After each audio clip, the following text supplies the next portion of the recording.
Hello all, plain rice తిని bore కొట్టిందా? అయితే కేవలం 10 నిమిషాల్లో తయారు చేసుకునే కమ్మని హైదరాబాదీ బగారా రైస్ని ఎలా చేసేయాలో చూసేద్దాం రండి. నేను ఇక్కడ నార్మల్ రైస్ తీసుకుంటున్నాను, అందరికీ అందుబాటులో ఉంటుందని.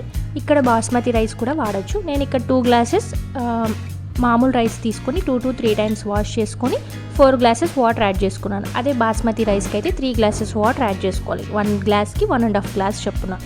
నెక్స్ట్ కుక్కర్ పెట్టేసుకొని అందులో 3 స్పూన్స్ ఆయిల్, 1 స్పూన్ గీ యాడ్ చేసుకొని మసాలా దినుసులన్నీ వేసుకోవాలి. చెక్క, లవంగ, షాజీరా, యాలకులు, స్టార్ ఆనస్, బిర్యానీ ఆకు ఇలా అన్నీ వేసుకున్న తర్వాత నెక్స్ట్ ఫస్ట్ ఇందులోకి పచ్చిమిర్చి యాడ్ చేయాలి. నెక్స్ట్ ఉల్లిపాయలు వేసుకొని కొద్దిగా గోల్డెన్ బ్రౌన్ కలర్ వచ్చేంత వరకు ఉల్లిపాయల్ని మనం ఫ్రై చేసుకోవాలి. ఇందులోకి సాల్ట్ యాడ్ చేసుకోవాలి. 2 స్పూన్స్ సాల్ట్ యాడ్ చేస్తున్నాను.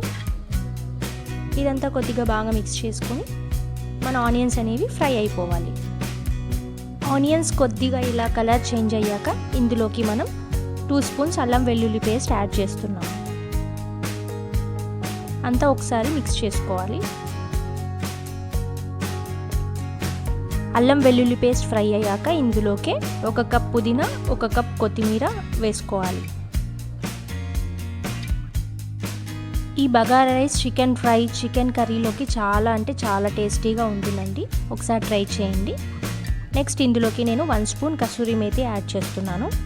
మీ దగ్గర ఉంటే మెంతి కూర కూడా 1 కప్ వేసుకోవచ్చు.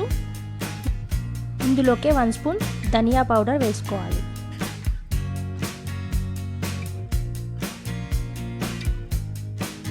ఇలా అంతా ఒకసారి బాగా మిక్స్ చేసుకున్నాక మనం ముందుగా నానబెట్టుకున్న రైస్ ప్లస్ వాటర్తో సహా వేసేయాలి. ఈ రైస్ నానిన వాటర్లో ఎన్నో ఉపయోగాలు, పోషకాలు అనేవి ఉంటాయండి.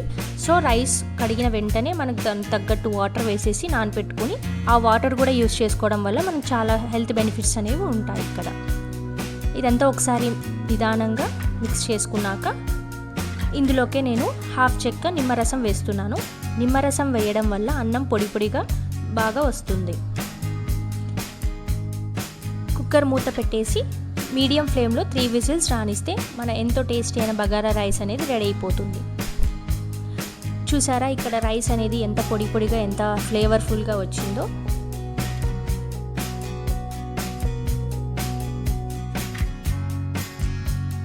నేను ఈ బగారా రైస్కి కాంబినేషన్గా చికెన్ ఫ్రై చేశానండి. మన ఛానల్లో ఉంది, చూడకుంటే ఒకసారి చెక్ చేయండి. నేను కింద ట్యాగ్ చేస్తాను. చాలామంది మన ఛానల్ని చూస్తున్నారు బట్ సబ్స్క్రైబ్ చేయట్లేదు. ప్లీజ్ సబ్స్క్రైబ్ చేయండి. ఇలా వేడివేడి బగారా రైస్లోకి మనం చేసుకున్న చికెన్ వేపుడు వేసుకొని అలా వేడివేడిగా తింటే ఉంటుందండి. టేస్ట్ అనేది అద్భుతంగా ఉంటుంది. మీరు మీ ఇంట్లో ఒకసారి ట్రై చేసి ఎలా వచ్చిందో నాకు కమెంట్ సెక్షన్లో కమెంట్ చేయండి. Thanks for watching. Please subscribe to my channel. Bye bye.